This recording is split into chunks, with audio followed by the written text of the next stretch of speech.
On dit souvent que les musulmans sont opprimés en Chine. Mais quelle est la vérité? Avec cette série de vidéos, nous allons nous approcher de cette vérité.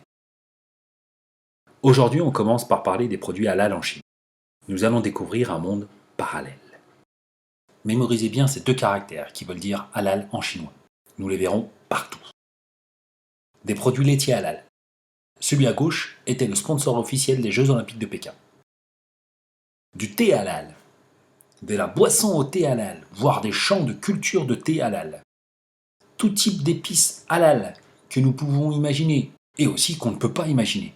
Par exemple, le glutamate de sodium, une marque particulière qui s'appelle la main de Bouddha. On s'en vient à se poser la question, c'est halal, c'est végétarien, c'est quoi? On a aussi des huiles qui sont autant végétales que halal. Des produits halal à base de farine. Tout type de sel halal. De l'eau, qui peut aussi être halal. Des autres produits alimentaires halal, par exemple des fruits en conserve halal. On peut aussi trouver des produits de soins halal, le dentifrice halal, dont la fabrication est sous la supervision de l'Association de l'Islam de Chine. Cette dernière est subventionnée par le gouvernement chinois d'ailleurs. Des mouchoirs halal, leur slogan? Le premier choix des musulmans. Est-ce que les produits chinois halal s'arrêtent là? Eh ben non. On trouve, tenez-vous bien, des couverts halal. Je comprends pas bien, ça doit certainement vouloir dire que la porcelaine ne contient pas de porc. On sait pas trop. Même Dieu ne le sait pas d'ailleurs. On a aussi des produits industriels halal, de la résine de polyéthylène halal, de l'héparine sodique halal, de la gélatine halal. En effet, cette démocratisation du halal en Chine est en partie sous l'influence des pays musulmans asiatiques, comme la Malaisie. Par exemple, cette entreprise rend un service de certificat halal pour 7 types de produits, dont certains hors du domaine de la nourriture. Il y a l'alimentation à la boisson, le restaurant, l'hôtellerie, les produits de consommation, les produits de beauté et de soins, les abattoirs, l'industrie pharmaceutique et la logistique. Pour tout vous dire, en Malaisie, ils vont même plus loin. Les produits de nettoyage halal sont bienvenus.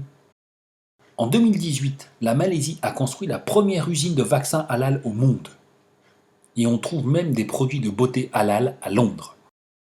Sous l'influence de cette tendance internationale, les produits halal en Chine vont de plus en plus loin. Désormais, on voit des hôtels halal, des chambres d'hospitalisation halal réservées aux musulmans. Des toilettes, des cabines de douche, des passages de caisses, des gobelets, des places de cantine, exclusivement réservées aux musulmans.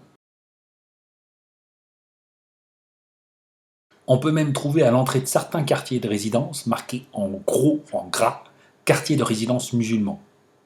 Défense d'y faire entrer des produits non halal. Les lois chinoises interdisent le prêche dans les lieux d'éducation.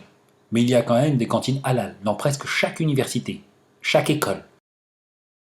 Mais pour autant, on ne trouve pas de cantine bouddhiste.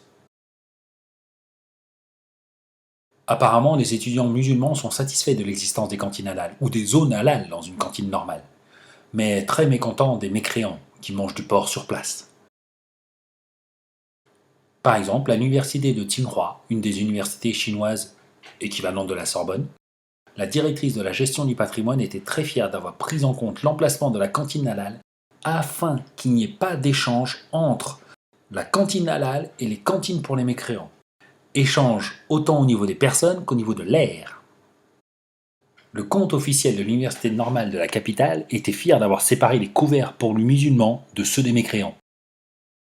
Et pour aller plus loin, même des étudiants musulmans ont applaudi à cette séparation claire et nette. En 2013, dans un article publié dans un magazine de soins professionnels du Shandong, l'auteur a écrit « Des musulmans ne veulent pas faire de transfusion de sang avec du sang des mécréants ». En réponse à ça, le CHU de Ningxia a créé son propre centre de don du sang pour recueillir le sang des musulmans et satisfaire aux exigences des patients musulmans lors des transfusions. Ce sont les musulmans chinois qui ne veulent pas se mélanger avec les mécréants chinois, ou l'inverse. On ne sait pas.